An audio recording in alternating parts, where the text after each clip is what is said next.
Hello students, कैसे हो। उम्मीद करता हूँ सब लोग अच्छे होंगे और अच्छे से पढ़ाई करोगे। मैं अली बारिश खान। बेटा, हमने लास्ट टाइम कुछ लिमिटिंग रिएजेंट की बात की थी, या स्टाइकियोमेट्रिक कोफिशिएंट मेथड बोल सकते हो। उससे हमने सीखा था कि अगर हमारे पास एक से ज़्यादा रिएक्टेंट हो और उनका डाटा आपके पास गिवन हो, तो आप कैसे आइडेंटिफाई करोगे कि जो रिएक्शन है वो किसकी वजह से कंप्लीट हो रही है। तो उसके अंदर हमने एक फंडा लगाना सीखा था लिमिटिंग रिएजेंट का, और हमने बोला था कि जिसका लिमिटिंग रिएजेंट का लोएस्ट रेशियो होगा वो रिएक्शन को कंप्लीट करेगा। तो कल हमने यही सीखा था कि किसी भी रिएक्शन के अंदर अगर कोई भी चीज़ अगर कंप्लीट हो रही है तो किसकी वजह से हो रही है। तो वो वजह जो थी वो था लिमिटिंग रिएजेंट। उम्मीद है बेटा वो चीज़ हम सीख चुके हैं। आगे आज हम बढ़ेंगे इंपेरिकल फॉर्मूला, मोलिकुलर फॉर्मूला कैसे हम कैलकुलेट करते हैं। उससे पहले हम बेटा क्या निकालना सीखेंगे, डेंसिटी, क्योंकि डेंसिटी का कहीं ना कहीं यूज़ होगा जब आप इंपेरिकल और मोलिकुलर फॉर्मूला कैलकुलेट करोगे। तो हेडिंग डालिए बेटा डेंसिटी। और डेंसिटी हमारी दो तरीके की होती है बेटा। कितने तरीके की होती है बच्चा? दो तरीके की। नंबर एक, नंबर दो। एक होती बेटा इसमें मॉलिक्यूलर डेंसिटी। कौन सी होती बच्चा? लिखते रहिए बेटा, मॉलिक्यूलर डेंसिटी।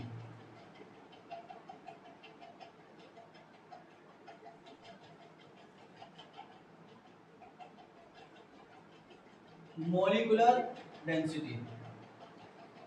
और दूसरी होती बेटा इसमें रिलेटिव डेंसिटी। रिलेटिव डेंसिटी, ठीक है। रिलेटिव डेंसिटी, मॉलिक्यूलर डेंसिटी जो होती है ना बेटा, उसको हम कैसे डिनोट करते हैं? डेंसिटी बराबर मास बाई वॉल्यूम। ठीक है, कैसे निकालते हैं बेटा इसको? मास बाई वॉल्यूम। रिलेटिव डेंसिटी हम दो फेज में निकालते हैं बेटा। एक तो हम निकालते हैं इसमें गैसियस फेज, और एक निकालते हैं बेटा इसमें सॉलिड या फिर लिक्विड। ठीक है, दोनों के अंदर हम कैसे कैलकुलेट करते हैं, तो पहले उसको जानेंगे बेटा, दोनों के अंदर हम कैसे निकालते हैं। तो देखो बेटा, इसमें अगर हम बात करें सॉलिड और लिक्विड की, तो कैसे कैलकुलेट करेंगे बेटा?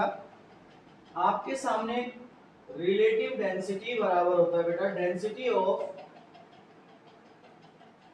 Density of any substance divided by density of reference, जो भी आप जिसके रेफरेंस के रेस्पेक्ट में निकाल रहे हो। ओके, और मान के चलो अगर आपको वाटर रेफरेंस पे दे रखा है, तो relative density of any substance divided by density of water at 4 degree Celsius. और याद रखना बेटा, वाटर की जो डेंसिटी होती है 4 डिग्री सेल्सियस पे 1 होती है। ये जो रिलेटिव डेंसिटी है बेटा, गैसेस फॉर्म में निकाली जाती है। और इस रिलेटिव डेंसिटी को हम किसके अंदर कन्वर्ट कर लेते हैं? Vapour density. और वेपर डेंसिटी को गैसेस फेज में डिफाइन किया जाता है एट कांस्टेंट टेम्परेचर और प्रेशर। तो आप कौन सी डेंसिटी निकाल सकते हो बेटा? ये। तो हम अगर आइडियल गैस लगाएं, गैस के लिए आइडियल गैस, तो आइडियल गैस क्या होती है बेटा? PV equal to N R T. तो बेटा इसमें डेंसिटी क्या बनेगा? Mass by volume. तो हम क्या लिख सकते हैं? पी इनटू, या इसको डिवाइड में ले जाओ, mass upon molar mass into V into R into T. देखो बेटा, ये मास बाई वॉल्यूम जो आपको मैं इसमें कवर करके दिखा रहा हूं, ये क्या है? डेंसिटी। तो इसको क्या लिख सकता हूं बेटा? P M equal to R T. तो बेटा अगर कोई भी गैस लेंगे तो हम क्या लिखेंगे? P M into R T into density. क्या लिखेंगे, इनटू डेंसिटी। तो यहाँ पर डेंसिटी क्या आ जाएगा बेटा, अगर आपने कैलकुलेट किया होगा Pm/RT किसी भी गैस के लिए, तो हम किसके रेस्पेक्ट में निकालते हैं बेटा, हाइड्रोजन के रेस्पेक्ट में निकालते हैं। तो क्या आएगा बेटा, इसकी वेपर डेंसिटी बराबर डेंसिटी ऑफ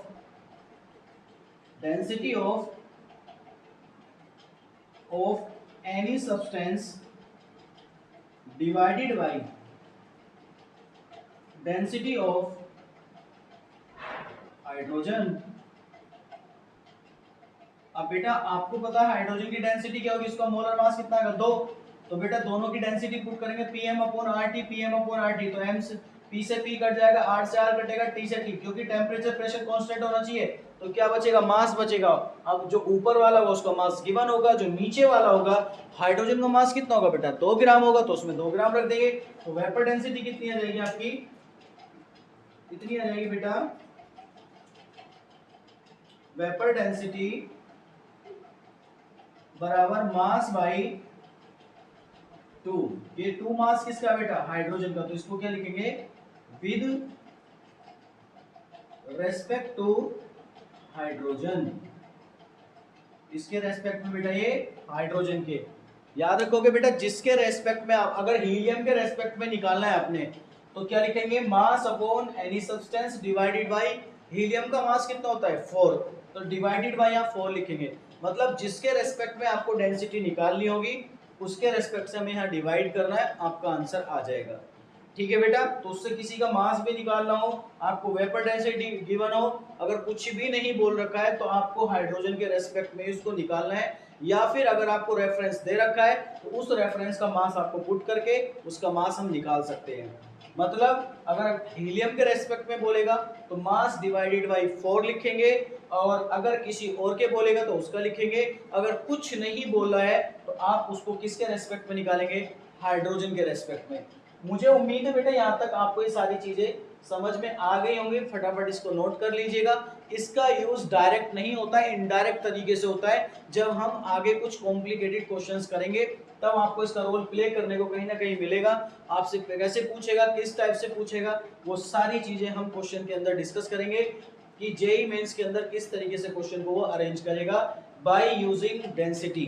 ठीक है, चलो हेडिंग डालते हैं बेटा, empirical formula and molecular formula.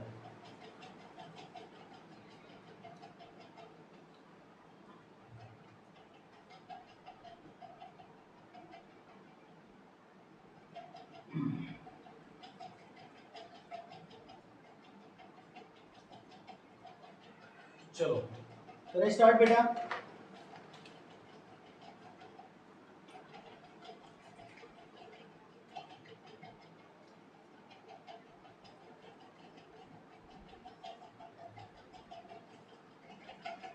empirical formula and molecular formula।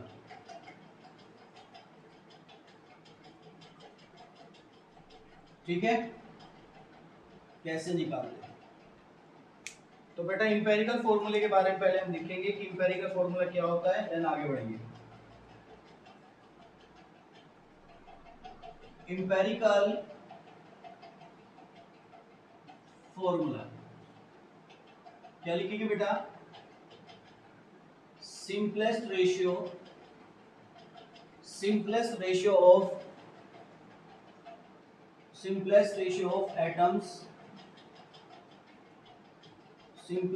of atoms in a compound। जो भी आपको कंपाउंड दिया है उसके अंदर एटम्स का या एलिमेंट्स का सिंपलेस्ट रेशियो होना चाहिए। तो क्या कहलाता है बेटा, क्या कहलाता है, एम्पिरिकल फॉर्मूला। और क्या लिख सकते हो बेटा इसको, और क्या लिख सकते हो, सिंपलेस्ट को क्या लिख सकते हो, सिंपल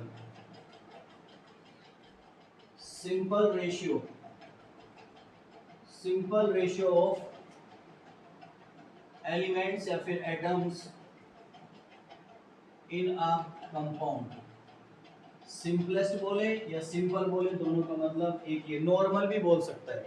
ठीक है, अब देखो कैसे बेटा, एग्जांपल लिया मैंने आपके सामने, यहाँ पर एक कोई भी कंपाउंड लिया उससे पूछा आपका molecular formula, MF molecular formula और ईएफ आपका एम्पिरिकल फॉर्मूला। मैंने आपके सामने यहाँ पे लिखा C6H6 पहला कंपाउंड। याद रखना बेटा, जो कंपाउंड होता है वही उसका मोलिकुलर फॉर्मूला होता है, C6H6। बताइए बेटा इसमें से क्या कॉमन आ सकता है?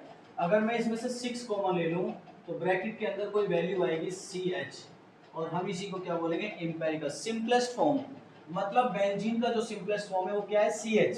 अगर CH को 6 से मल्टीप्लाई करूं तो क्या बन जाएगा? बेंजीन। दैट मींस यहाँ पर जो CH है वो क्या है? बोलो बच्चा, जो CH को हम क्या बोलेंगे? Empirical formula. तो 6 क्या है? नंबर, और इस नंबर को हम n फैक्टर के नाम से डिनोट करते हैं कि जो कॉमन वैल्यू आएगी उसको n फैक्टर बोलेंगे, और जो ब्रैकेट के अंदर आएगा उसको एम्पिरिकल फॉर्मूला। ऐसे आपके सामने मैंने फर्स्ट सेकंड आपके सामने लिखा C2H4। तो जो कंपाउंड गिवन होता है वही उसका एम्पिरिकल फॉर्मूला, मोलिकुलर फॉर्मूला होता है। तो इसमें से क्या कॉमन आएगा बेटा? 2, और ब्रैकेट में क्या आ जाएगा? CH2। ये इसका क्या बन गया बेटा? Empirical formula. ओके, ऐसे ही मैंने आपको लिखा थर्ड मैंने पूछा, बताइए C6H12O6 ग्लूकोज। ग्लूकोज दे दिया बेटा, इसमें से क्या कॉमन आएगा? अभी तो हमें पता नहीं, बट इसको लिखिए। अब यहाँ देखो क्या कॉमन आएगा? 6। अगर इसमें से 6 कॉमन लेंगे तो क्या आएगा बेटा? CH2। तो ग्लूकोज का जो एम्पिरिकल फॉर्मूला होता है वो क्या होता है? CH2O। इसी तरीके से फोर्थ आपसे पूछेगा सुक्रोज। सुक्रोज क्या होता है?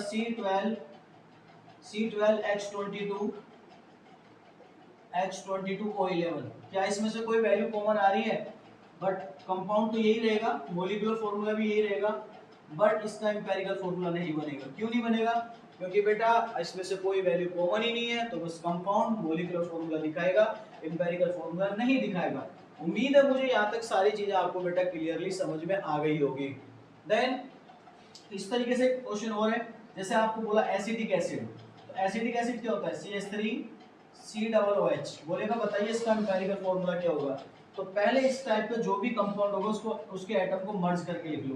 कैसे मर्ज करके लिखोगे? C2H4O2। आगे बेटा, तो ये इसका मॉलिक्यूलर फॉर्मूला भी बन जाएगा। तो बताइए इसमें से क्या कॉमन है? 2 कॉमन है, तो 2 कॉमन आने के बाद ब्रैकेट में क्या आ जाएगा बेटा? CH2O। मतलब ग्लूकोज का एम्पिरिकल फॉर्मूला देखो बेटा, ग्लूकोज का भी और एसिटिक एसिड दोनों का सेम है। तो क्वेश्चन ये अराइज हो सकता है पेपर में कि बताइए ग्लूकोज के सिमिलर किसका एम्पिरिकल फॉर्मूला सेम होगा? तो आंसर में आप एसिटिक एसिड को आइडेंटिफाई करोगे। मुझे उम्मीद है यहाँ तक आपको ये सारी चीजें क्लियरली समझ में आ चुकी होंगी।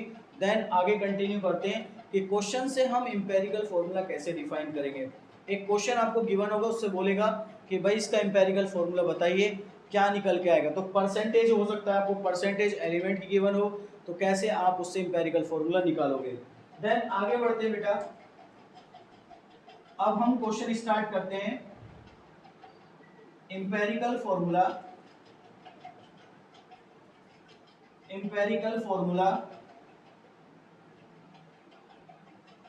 फ्रॉम परसेंटेज और मास, दोनों से कैसे निकालते हैं? या तो आपको परसेंटेज गिवन हो या किसी का मास, उससे हम एम्पिरिकल फॉर्मूला कैसे निकालेंगे। तो बेटा इसको फटाफट नोट करिएगा, फिर हम इसके क्वेश्चंस को करना स्टार्ट करते हैं कि किस तरीके से आपको पेपर में क्वेश्चन आएगा और कैसे आपको करना है वो हम जानने की कोशिश करेंगे। तो बेटा मैं इसको रफ करता हूँ, देन उसके बाद हम लिखते हैं। अच्छा मैं एक बात और बताना भूल गया, यहाँ पर आपसे इनमें रिलेशन पूछेगा, तो बताइए बेटा क्या रिलेशन बनता है दोनों में। दोनों का फॉर्मूला लिख लेते हैं। तो हम क्या लिख सकते हैं? मोलिकुलर फॉर्मूला बराबर n factor into empirical formula. देखो n फैक्टर कॉमन लेंगे, n फैक्टर इनटू एम्पिरिकल। अगर हमें किसी कंपाउंड का मोलिकुलर फॉर्मूला बनाना है तो एम्पिरिकल फॉर्मूला अगर आपके पास गिवन है तो उसमें n फैक्टर से मल्टीप्लाई कर देंगे, तो क्या बन जाएगा? बोलो बच्चा क्या बनेगा आपका बेटा? बोलो मोलिकुलर फॉर्मूला। लेकिन अगर आपको मोलिकुलर फॉर्मूले का मास दे रखा है और फिर आपसे पूछे कि बताइए उसका मोलिकुलर फॉर्मूला क्या होगा, तो कैसे निकालेंगे बेटा? मोलिकुलर फॉर्मूले का क्या लेंगे? Molecular mass. mm का मतलब molecular mass into n factor common रहेगा, एम्पिरिकल फॉर्मूले का क्या लेंगे? एम्पिरिकल मास। तो बेटा इसका जो मास आएगा यहाँ रखेंगे, मोलिकुलर मास आपको गिवन होगा, n की वैल्यू आ जाएगी, जैसे n की वैल्यू निकलेगी वो यहाँ पुट करेंगे, किसमें कन्वर्ट हो जाएगा वो? बोलो बच्चा मॉलिक्यूलर फॉर्मूले में कन्वर्ट हो जाएगा। लेकिन इसको हम तभी निकाल सकते हैं जब आपके पास क्वेश्चन के अंदर पहले से ही मॉलिक्यूलर फॉर्मूला गिवन होगा। तो इस फॉर्मूले भी बेटा नोट कर लीजिएगा, फिर आगे बढ़ते हैं। हटा देता हूँ इसको, ठीक है। तो आपको कुछ इस तरीके से क्वेश्चन मिलेगा पेपर में, तो आपको कैसे डील करना है, एक ही क्वेश्चन हम बेटा हम करते हैं यहाँ पर। जैसे इसमें पहला क्वेश्चन दे रखा है आपको बेटा, क्वेश्चन नंबर 1। क्वेश्चन नंबर 1 दे रखा है, इसमें लिखा है बेटा हाइड्रोजन की जो परसेंटेज है, हाइड्रोजन की जो परसेंटेज कितनी दे रखी है क्वेश्चन के अंदर, 4.7, ठीक है। उसके बाद ऑक्सीजन दे रखा है, क्लोरीन कितना दे रखा है इसमें, कार्बन कितना दे रखा है आपको, कार्बन की वैल्यू बेटा आपको गिवन है इसमें 24.27, और इसके बाद आपका दे रखा है इसमें क्लोरीन की परसेंटेज आपको दे रखी है 71.65%। और आपसे कह रहा है कि बताइए, अच्छा उसने पूछा इंपेरिकल फॉर्मूला और मॉलिक्यूलर फॉर्मूला, आपको दोनों निकालने बेटा। तो दोनों निकालने के लिए आपको इसका मोलर मास दे रखा है कि इफ मोलर मास कितना दे रखा है आपको इसमें 98.96 ग्राम। जब आपके पास मोलर मास इतना हो देन तब आपका molecular formula and empirical formula क्या होगा, ये आपसे पूछा है। तो इस टाइप का कभी भी क्वेश्चन आएगा तो बेटा कैसे करना है, अगर आपको परसेंटेज गिवन हो कि किसी कंपाउंड में किसी एलिमेंट की इतनी इतनी परसेंट है, तो बताइए वो कंपाउंड में कितने कितने एलिमेंट के साथ वो कंपाउंड बना होगा, उसका इंपेरिकल फॉर्मूला क्या होगा, ये सारी चीजें हमें निकालनी है। तो आपने बेटा इस टाइप का कभी भी क्वेश्चन आएगा तो कैसे करना है, जैसे हम बताएंगे वैसे ही आपको करना है। तो आप इसमें लिखिएगा बेटा, आपको एक तो सीरियल नंबर लिखना है, ठीक है। दूसरा आपको जो एलिमेंट गिवन है, जो भी एटम्स गिवन है एलिमेंट्स, उनका सिंबल लिखना है। उसके बाद उनका मास लिखना है, एक एटम का मास। उसके बाद जो परसेंटेज आपको अबंडेंस गिवन है, परसेंटेज अबंडेंस बोल सकते हैं हम इसको। फिर उनका रेशियो निकालना है, और रेशियो कौन सा निकालना है बेटा, किस किस का निकालना है, percentage abundance divided by mass. उसके बाद फिर इसमें सिंपलेस्ट रेशियो निकालना है, सिंपल रेशियो, और फिर जो सिंपल रेशियो बनता है वही क्या कहलाता है बेटा, उसका इंपेरिकल फॉर्मूला। मतलब हम टेबल को कंप्लीट करते करते किसको निकाल लेंगे बेटा, उसके इंपेरिकल फॉर्मूले को हम क्या कर लेंगे, आइडेंटिफाई। कैसे करेंगे बेटा, अब वो देखते हैं,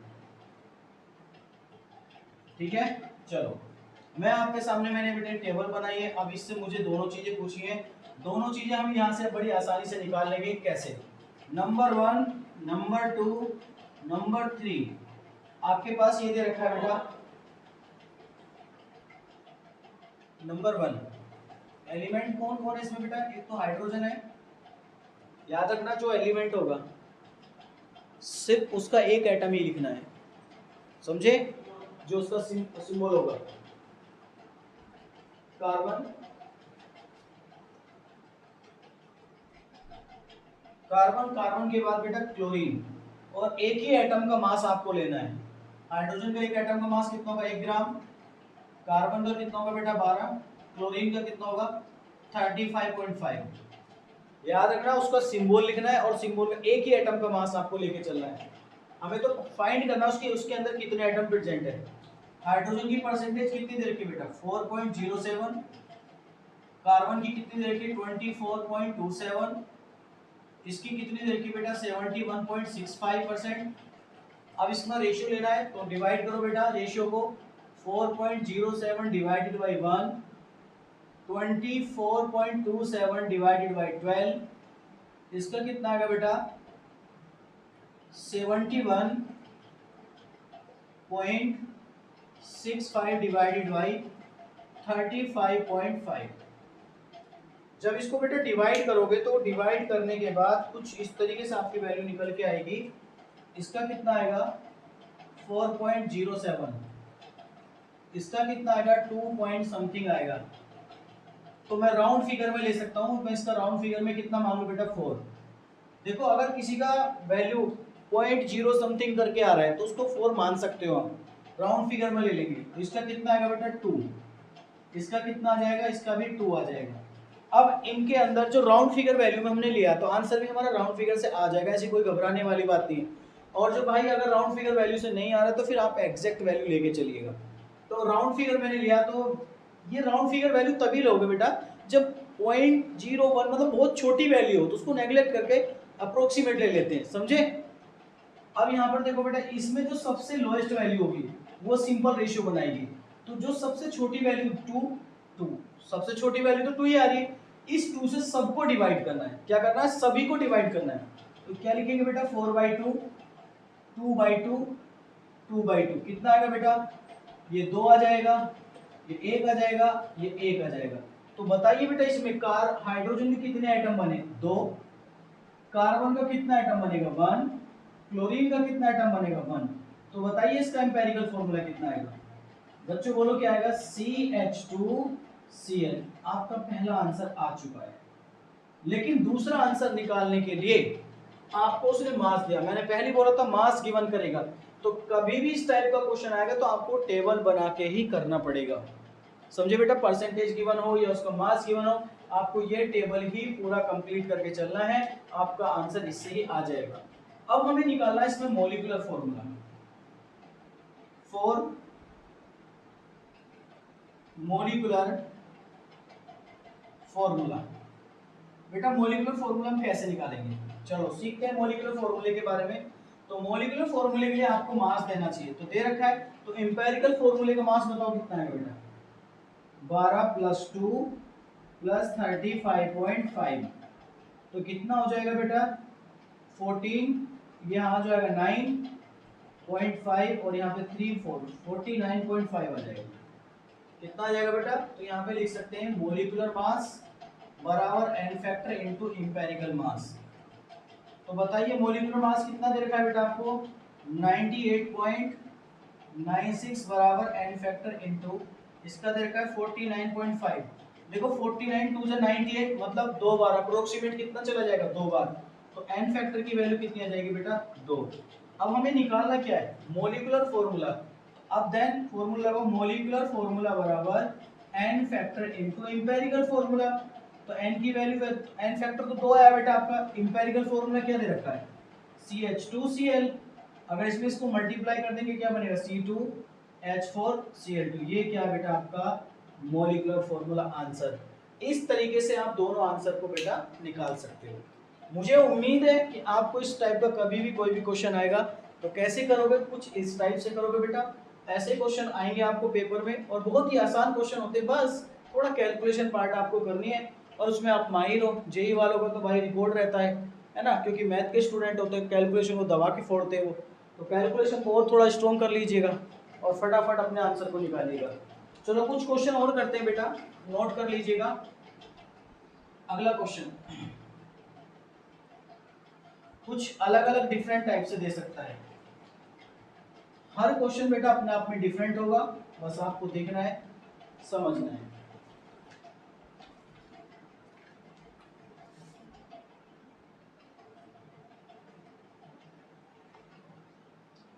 मैं क्वेश्चन ढूंढ लेता हूं बेटा इसमें।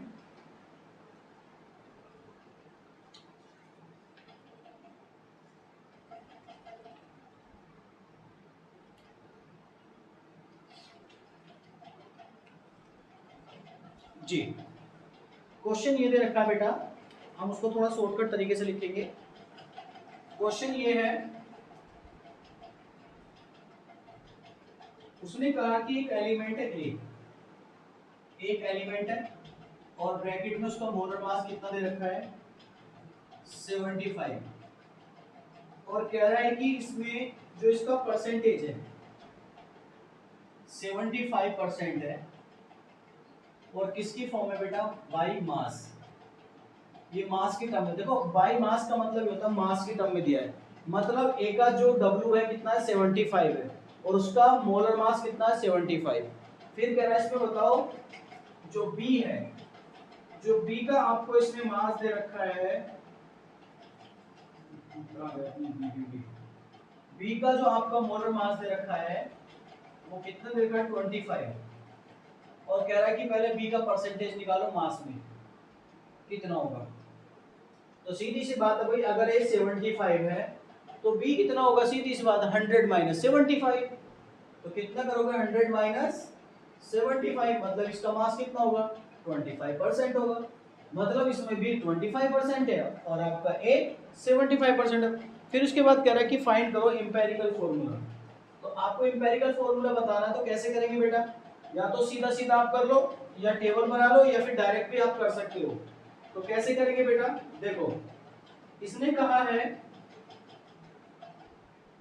अच्छा ऑप्शन भी दे रखे इसके A B C D। A option जो दे रखा A2B, A3B, C दे रखा है AB3 और ये दे रखा है AB। ठीक है बेटा, करते हैं इसको। चलो अब देखो इसको टेबल बना के करना है, वही सेम टेबल से कर लो चाहे या डायरेक्ट कर लो। सीरियल नंबर लिखो बेटा, मैं तो यही बोलूंगा कि टेबल से करोगे तो आपको ज्यादा फायदा मिलेगा। 1 2 क्वेश्चन गलत नहीं होगा। एलिमेंट ए और बी दे रखा है, उनका मास, उनका आपको मास लेना है। ठीक है, मास ले लिया। मास कितना दे रखा है बेटा, एक एलिमेंट का 75, इसका दे रखा है 25। परसेंटेज, इसकी परसेंटेज अवॉइडेंस मास में कितनी है 75 है, इसका 25 है। रेशियो निकाल दो बेटा, इसका रेशियो कितना आएगा, रेशियो में कितना आएगा बेटा, वही पीछे वाला तो तुम सीख ही चुके बेटा।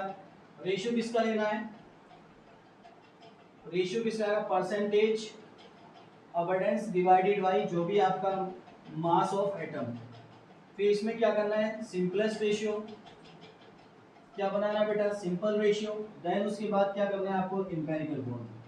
मतलब टेबल कंप्लीट करते करते आपका आंसर आ जाएगा। तो रेशियो क्या आएगा 75 divided by 75 equal to 1, 25 divided by 25 equal to 1 है, 1 आ गया। सिंपल 1, सबसे छोटी वैल्यू क्या 1 ही है, तो 1 से 1 को डिवाइड करेंगे, 1 से 1 को डिवाइड करेंगे, तो a कितना आ गया 1, b कितना आ गया 1, तो इंपेरिकल फॉर्मूला क्या हो जाएगा ab, और आपका बेटा आंसर क्या आ जाएगा ab। तो ऑप्शन में ढूंढ लीजिएगा, आपका इस तरीके से आंसर ab आ जाएगा। क्वेश्चन नंबर 3, बेटा हर क्वेश्चन अपने आप में डिफरेंट होगा। क्वेश्चन नंबर 3 में कह रहा है कि मान के चलो आपके पास एक कंपाउंड दे रखा है कि ऑन एनालिसिस लिखा है,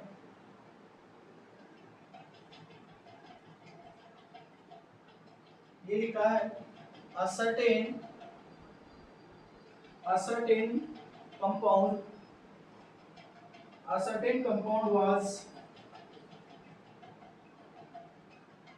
was found to contain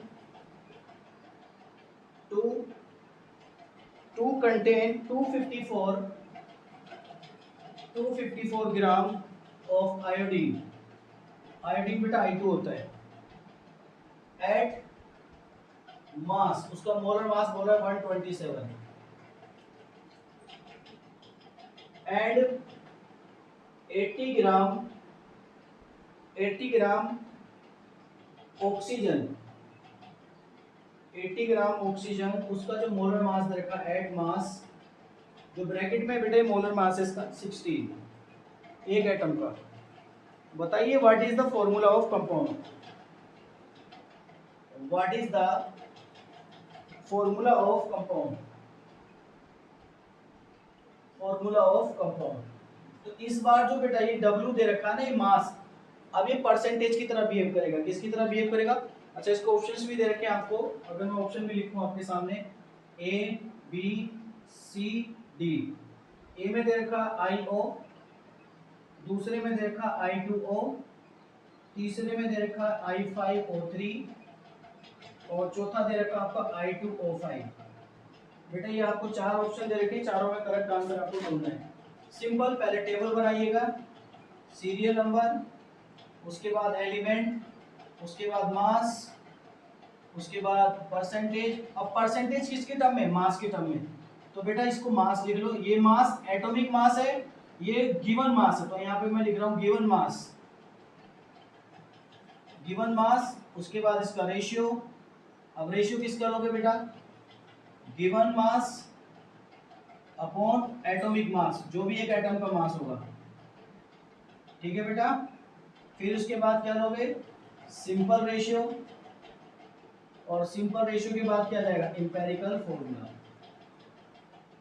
ठीक है। फाइनल आंसर आ जाएगा। चलो लिख लेते हैं बेटा। कौन कौन से एलिमेंट है इसमें? दो, 1 और 2। एक आयोडीन है, एक ऑक्सीजन है। एक आयोडीन का मास 127, ऑक्सीजन का 16। इसका गिवन मास कितना दे रखा है बेटा? 254। इसका कितना दे रखा है आपको? 80। डिवाइड करोगे 254 डिवाइडेड बाई 127, इसके 2 मोल आ जाएंगे। इसको डिवाइड करोगे 80 डिवाइडेड बाई 16, इसका कितना आएगा? 5 मोल। कितना जाएंगे बेटा? 5। तो अब इनमें वही सिंपलेस्ट फॉर्म बनाने के लिए लोएस्ट वैल्यू ढूंढो। तो लोएस्ट वैल्यू ये मिल गई, तो 2 डिवाइडेड बाई 2, 5 डिवाइडेड बाई 2, तो ये कितना आ जाएगा बेटा? 2, और ये कितना आ जाएगा? 2.5। तो इंपेरिकल फॉर्मूला क्या आएगा? I2O2.5। बट आपको पता है बेटा एटम कभी भी फ्रैक्शन में नहीं हो सकता, तो इसमें ऐसे फैक्टर से मल्टीप्लाई करो जो ये फ्रैक्शन किसी एक कंप्लीट वैल्यू में कन्वर्ट हो जाएगा। सॉरी, यहाँ पे 1 आएगा, ठीक है बेटा, 1। तो अगर मैं इन दोनों को 2 से मल्टीप्लाई कर दूं तो ये क्या बन जाएगा? I2O5। आंसर में क्या आ जाएगा बेटा? I2O5, ऑप्शन डी हो जाएगा। क्योंकि एटम फ्रैक्शन में नहीं आएगा, तो फ्रैक्शन को कंप्लीट करने के लिए कुछ ऐसी वैल्यू से मल्टीप्लाई करो जो ये फ्रैक्शन खत्म हो जाए। समझे बेटा? तो हमने 2 से मल्टीप्लाई किया, तो 2 इसमें भी करेंगे और इसमें भी करेंगे, तो 2.5 किस में कन्वर्ट हो जाएगा? 5 में। I2O5, आंसर डी हो जाएगा। कुछ इस तरीके से कंपाउंड आएगा बेटा। और हम और देखो डिफरेंट डिफरेंट टाइप के क्वेश्चन करेंगे बेटा। अगला क्वेश्चन, अगला क्वेश्चन कुछ इस तरीके से आता है।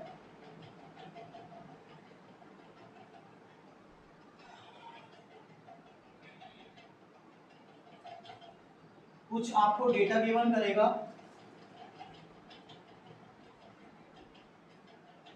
देखो अगला क्वेश्चन इसने दिया, जैसे मैंने आपके सामने बेटा अभी क्वेश्चन देख रहा हूं मैं अच्छा सा आपके लिए, जो आईआईटी में पूछा गया है।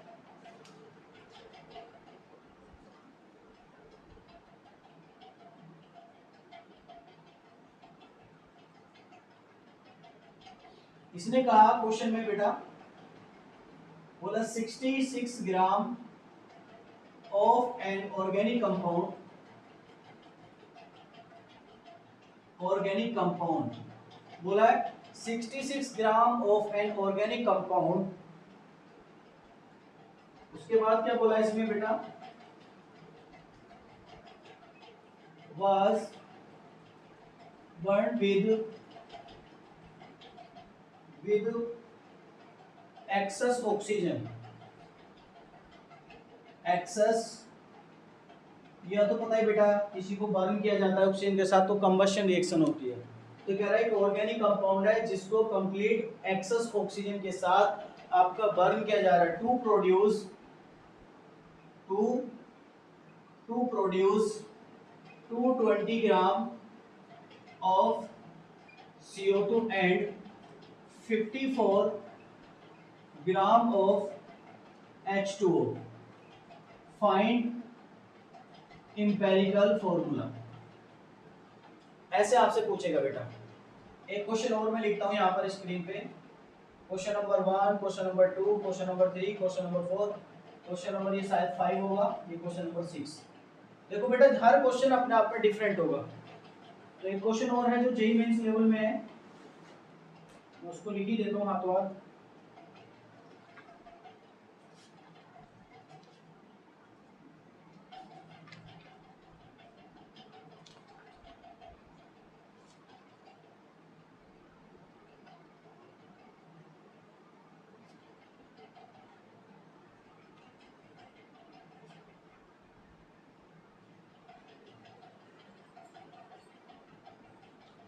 ये कह रहा है बेटा ए compound A5.5 A 5.5 gram, A 5.5 gram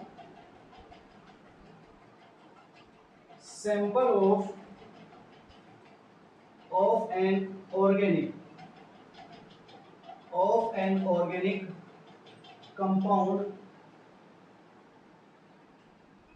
compound gave on quantitative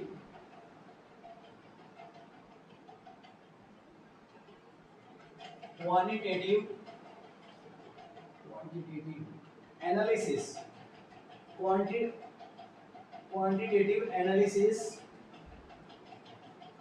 analysis 1.4 gram of nitrogen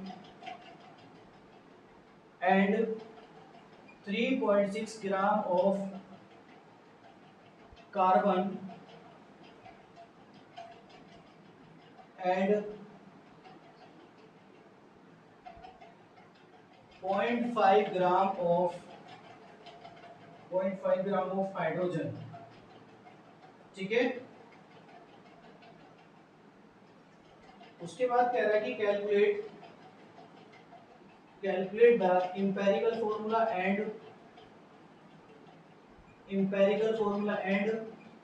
molecular formula when molar mass of compound equal to 55। चलो बेटा पहला क्वेश्चन देख लेते हैं पहले, फिर उसके बाद बढ़ेंगे। तो दोनों क्वेश्चन सिमिलर है और जेईई मेंस में पूछे गए क्वेश्चन इस तरीके के। ठीक है बेटा, इस तरीके से क्वेश्चन आते हैं। तो कैसे करेंगे, इनसे भी हम मॉलिक्यूलर फॉर्मूला जनरेट कर सकते हैं। तो कैसे करेंगे बेटा, इनके बारे में हम सीखेंगे।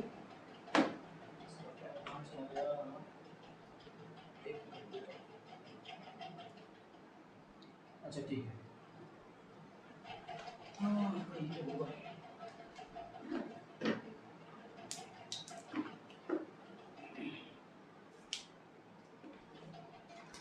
जी देखिए बेटा, तो कैसे करेंगे। सबसे पहले आपको इसमें एक रिएक्शन को रिप्रेजेंट करना है। अगर आपको अच्छे से समझना है क्वेश्चन को, सॉल्यूशन। तो सॉल्यूशन में क्या करेंगे बेटा, एक ऑर्गेनिक कंपाउंड है OC, वो ऑक्सीजन, एक्सेस ऑक्सीजन के साथ रिएक्शन करके क्या बना रहा है बेटा, CO2 प्लस H2O लिक्विड। पहला क्वेश्चन ये अराइज होता है कि सर कि जब हमारे ये रिएक्शन होगा, पहले तो ये याद रखना, जब भी हाइड्रोकार्बन का रिएक्शन होगा तो उससे आपका हमेशा CO2 प्लस वाटर निकलेगा, जब भी कंबशन रिएक्शन होगा। अब इसमें पूछता है कि जो वाटर वो लिक्विड फॉर्म में निकलेगा या फिर गैस के फॉर्म में। तो याद रखना, जब तक यहाँ पर कोई टेम्परेचर मेंशन ना हो तो उस रिएक्शन को रूम टेम्परेचर पे लेके चलेंगे, और रूम टेम्परेचर होता है 25 degree Celsius. That means room temperature पे जो वाटर है वो लिक्विड फॉर्म में होता है। इसमें होता है बेटा लिक्विड फॉर्म में होता है, और जैसे इसको 100 डिग्री सेल्सियस से ऊपर रिएक्शन को कराया जाएगा तो आपका ये वाटर गैस की फॉर्म में रिप्रेजेंट करेगा। तो यहाँ पे कोई चीज मेंशन ही नहीं कर रखी है तो ये लिक्विड की फॉर्म में होगा। इसके बाद इसका जो W है वो कितना गिवन कर रखा है, 220, और ऑर्गेनिक कंपाउंड का W कितना दे रखा है, 66 ग्राम। ठीक है, और इसका W कितना दे रखा है बेटा वाटर का, 54। देखो पहले मैंने बोला मास देखते ही मोल्स आपके दिमाग में घूमना चाहिए, तो मोल्स बना दो फटाफट। कितना आएगा बेटा, 220 डिवाइडेड बाय CO2 का मास, मोलर मास 44, तो कितना आ जाएगा बेटा, ये कितना आएगा, 6 आएगा, 5 आएगा, ये आ जाएगा बेटा 22 10/2, मतलब 5 आ जाएगा। ये कितना मोल आएगा बेटा इसका, 5 मोल। इसका कितना आएगा बेटा, n बराबर 54 डिवाइडेड बाई 18, इसका कितना आएगा, 2 मोल। और आपको बेटा मैंने कुछ समय पहले डील करना सिखाया था क्या, कि 1 मोल डील कैसे करना है। देखो 1 मोल CO2 से कार्बन के कितने एटम निकलेंगे, याद करो बेटा, डीलिंग सिखाई थी, बोलो बच्चा। इसके 5 मोल यहाँ लिखिए, 5। बोलो बच्चा, 1 मोल CO2 से 1 मोल कार्बन एटम, और इसके कितने निकलेंगे बेटा, 2 मोल ऑक्सीजन एटम। तो बेटा जब इसके 5 मोल बनेंगे तो इसके कितने बनेंगे बेटा, इसके भी 5 मोल हो जाएंगे। तो इसके कितने हो जाएंगे बेटा, बोलो 5 से मल्टीप्लाई करोगे तो इसके 10 मोल हो जाएंगे। समझे? वैसे ही सेम किसके साथ डील करेंगे बेटा, वाटर के साथ। अगर मैं वाटर के साथ करूं H2O, तो H2O से क्या बनेगा, 1 मोल से 2 हाइड्रोजन, 2 मोल क्या निकलेगा, हाइड्रोजन एटम। तो 1 मोल क्या निकलेगा बेटा यहां से, 1 मोल ऑक्सीजन एटम। और ऑक्सीजन कहां से आ रही है बेटा, यहां से आ रही है। तो इस ऑर्गेनिक कंपाउंड में कौन होगा, कार्बन, हाइड्रोजन, में भी ऑक्सीजन भी हो सकता है, लेकिन वो कंडीशन पे डिपेंड करेगा कि ऑक्सीजन होगा या फिर नहीं होगा। चलो चेक करते हैं बेटा। अब इसके कितने मोल दे रखे हैं आपको, गिवन 2। तो इसके 2 से कितना बनेगा बेटा, इसका कितना हो जाएगा, 2 से 4 मोल H एटम। कितना हो जाएगा बेटा, 4 मोल H एटम। और ऑक्सीजन में कितना हो जाएगा, बोलो 2 मोल। क्या मेरी बात समझ में आ रही बेटा? अब कैसे करेंगे, थोड़ा सा इसको मैं यहाँ पे करने की कोशिश कर रहा हूँ, स्पेस थोड़ा कम रह गया, बट कोई नहीं, ये डीलिंग आपने कर ली होगी, इसको आगे लेके आ जाते हैं। देखो बेटा कैसे करेंगे। अब इसमें मास निकाली कार्बन का, तो कार्बन के मोल यहाँ पे लिखेंगे, मोल्स ऑफ कार्बन। कितने कार्बन के मोल, 5, मास अपॉन मोलर मास। और एक कार्बन का मास कितना होता है बेटा, बोलिए बेटा, एक कार्बन का मास कितना होता है, 12। 5 × 12 कितना आ गया बेटा, W कितना आ जाएगा आपका, 60 ग्राम। कितना है बेटा W, 60 ग्राम। मतलब इसमें 60 ग्राम कौन है आपका, कार्बन है। इसी तरीके से आप किसके लिए निकालेंगे बेटा, मोल्स ऑफ हाइड्रोजन एटम। कितने आएंगे बेटा, 4 आएंगे, कुछ गड़बड़ तो नहीं होगी, 1 से 2 दे रहा है तो कुछ, अच्छा 3 आएगा, सॉरी। यहाँ कितना आएगा बेटा, 3। तो यहाँ पर कितना हो जाएगा, 3 से 6 हो जाएगा। कितना मिलेगा बेटा, 6। ओके, हो गया। अब उसके बाद तो इसके बेटा कितने मोल बन रहे हैं, 6। तो 6 के लिए आंसर बताइए क्या आएगा, W अपॉन मास कितना दे रखा है बेटा हाइड्रोजन का, हाइड्रोजन का मास कितना होता है, 2 होता है, 1 होता है, 1 ग्राम। एटम का बेटा, हाइड्रोजन एटम की बात चले तो एटम का मास लिया जाएगा, तो यहाँ पर W कितना जाएगा इसके लिए, 6 ग्राम। अब ये जो मास है कार्बन और ऑक्सीजन का, जरा ऐड करके बताना कितना आ रहा है, mass of carbon plus hydrogen कितना आएगा बेटा, 60 + 6 कितना आ रहा है, 66। दैट मीन्स यही मास किसका दे रखा है, ऑर्गेनिक कंपाउंड का। इसका मतलब इस ऑर्गेनिक कंपाउंड के अंदर सिर्फ कार्बन और हाइड्रोजन ही है। अगर ये 66 वेरीफाई नहीं होता तो रिमेनिंग इसमें ऑक्सीजन का मास हमें ऐड करना होता है। तो इसका आंसर कितना आ जाएगा बेटा, इसमें बताइए हमें कार्बन के कितने एटम लेने पड़ेंगे, 5 और हाइड्रोजन के 6। तो आपका एम्पिरिकल फॉर्मूला ये होगा और ये आपका क्या हो जाएगा बेटा, आंसर। देख लो बेटा, कार्बन के कितने मोल, 5। तो 5 एटम कार्बन के हो गए और 6 एटम किसके लिए जाएंगे बेटा इसमें, बोलो हाइड्रोजन के। और इन दोनों का मास निकालोगे तो कितना आना चाहिए, 66। अगर ये आ रहा है तो इसका जो एम्पिरिकल फॉर्मूला वो क्या होगा, C5H6 होगा। बहुत ही प्यारा क्वेश्चन है। इस टाइप का क्वेश्चन जब भी आपको आएगा इसी तरीके से बेटा आपको पूरा डील करना है। फटाफट इसको नोट कर लीजिएगा, फिर सेकंड वाला हम करते हैं। हो गया बेटा, चलो अब हम सेकंड वाले की डील करें बेटा, ठीक है।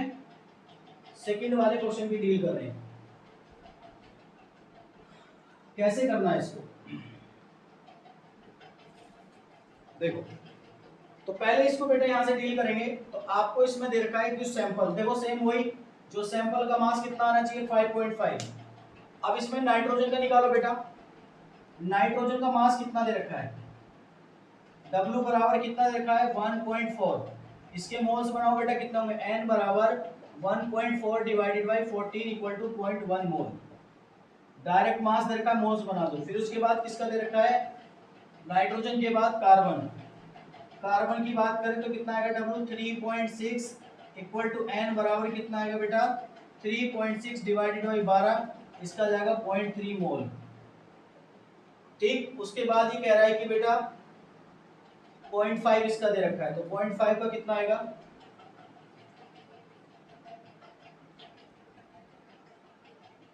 H।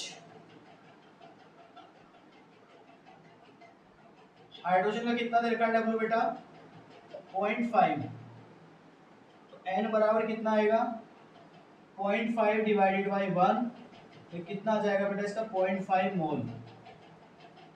सबके मोल आ गए बेटा। अब हम देखो इसको थोड़ा सा स्मार्ट तरीके से करेंगे और आंसर आ चुका है। तो हम क्या लिखेंगे, अगर एक मोल ऑर्गेनिक कंपाउंड था, ध्यान से सुनना बेटा, एक मोल ऑर्गेनिक कंपाउंड था तो उससे कितना निकला, 3 कंडीशन जनरेट हुई। उससे क्या निकलेगा, एक मोल नाइट्रोजन एटम, सपोज मान के चल इसके डेटा के बेस पे, और इसका कितना हो गया बेटा 3 मोल कार्बन एटम। इसका कितना मान लिया बेटा मैंने 5 मोल हाइड्रोजन एटम। तो बताइए जब यहाँ पे मैं 0.1 लूंगा तो इससे क्या बनेगा 0.1 से 0.1, इसका 0.1 से 0.3, 0.5 से 5, 0.5। तो मैं क्या लिख सकता हूँ, जो इसका एम्पिरिकल फॉर्मूला बना होगा वो कितना बना होगा बेटा C3H5N, ये आपका बेटा एम्पिरिकल फॉर्मूला बना होगा। समझे, क्योंकि देखो पॉइंट में आ रहा है, तो मैं इसका अगर 0.1 ले लूं तो इसका भी 0.1 बनेगा, इसका 0.3 बनेगा, इसका 0.5 बनेगा, तो मैंने इसको 1 मान लिया, तो इसका 1, इसका 3, इसका 5, और टोटल जो मास है वो 5.5 आना चाहिए। देख लो 1.4, 3.6 कितना आ गया बेटा 145 और 5.5 आ गया बेटा। तो हमारा सब कुछ सेटिस्फाई हुआ। अब उसने पूछा है मोलिकुलर फॉर्मूला, तो पहले मोलिकुलर फॉर्मूले के लिए इसका मास निकालो, एम्पिरिकल मास कितना होगा बेटा 36 प्लस 5 प्लस 14, तो ये कितना हो जाएगा बेटा 14 और 5 10 5 1 4 और 1 5 55, तो दोनों का सेम ही आ रहा है बेटा, तो एन फैक्टर 1 आ जाएगा। तो हम क्या लिख सकते हैं, मोलिकुलर फॉर्मूला बराबर 1 इंटू एम्पिरिकल फॉर्मूला, क्योंकि एन फैक्टर की वैल्यू 1 ही आनी है। तो मोलिकुलर फॉर्मूला बराबर कितना होगा बेटा C3H5N, और यही आपका क्या हो जाएगा बेटा आंसर। और इसी के बाद बेटा ये टॉपिक आपका खत्म हो जाता है। इससे रिलेटेड बहुत सारे क्वेश्चन और अच्छे बन सकते हैं, आप ट्राई कीजिएगा बेटा। लेकिन जितने भी डिफरेंट टाइप के हमने किए वो सब वही टाइप के क्वेश्चन मिलेंगे, लेकिन आपको कुछ ना कुछ उसके अंदर एक्स्ट्रा इंक्लूड करके दे सकता है। तो किस तरीके से दे सकता है, इस तरीके से भी इंपेरिकल फॉर्मूले को पूछ सकता है, इस तरीके से भी इंपेरिकल फॉर्मूले पूछ सकता है, मास के टर्म में भी पूछ सकता है, परसेंटेज देके भी पूछ सकता है। तो जितने भी डिफरेंट टाइप बनते हैं वो बेटा हमने सारे डिस्कस कर लिए हैं। अब आप अपना डीपीपी वगैरह में जो भी है देख के इस टाइप की